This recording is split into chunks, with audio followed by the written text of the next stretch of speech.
খবরটি ছত্তিশগড় কাঙ্কেরের পাখানজোর থেকে এসেছে, যেখানে পারুলকোট এলাকায় ক্রমাগত অঘোষিত বিদ্যুৎ বিভ্রাট এবং লো ভোল্টেজের সমস্যা নিয়ে জনমানসে বাড়তে থাকা ক্ষোভের মাঝে ব্লক মণ্ডল যুব কংগ্রেস এবং মহিলা কংগ্রেস কমিটি পাখানজোরের নেতৃত্বে একদিনের ধরনা প্রদর্শনের আয়োজন করা হয়েছিল। এই সময় বান্দের কাছে অবস্থিত মারোরা থেকে পাখানজোর পর্যন্ত বিদ্যুৎ ন্যায় পদযাত্রা বের করা হয়, যেখানে বিপুল সংখ্যক কংগ্রেস কর্মী এবং স্থানীয় গ্রামবাসীরা অংশ নেন।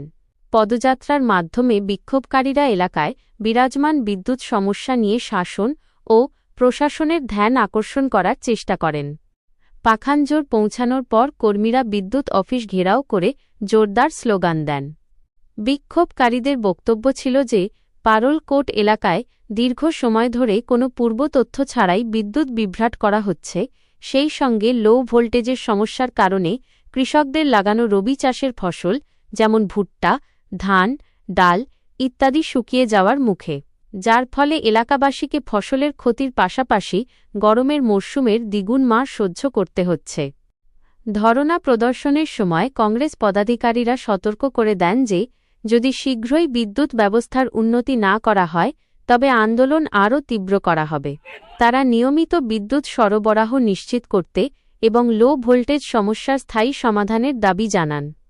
অনুষ্ঠানের শেষে প্রতিনিধিদল সংশ্লিষ্ট কর্মকর্তাদের কাছে স্মারকলিপি জমা দিয়ে সমস্যা দ্রুত সমাধানের দাবি জানায়। পারুলকোট পাখানজোর থেকে বিজয় মজুমদারের রিপোর্ট।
कोई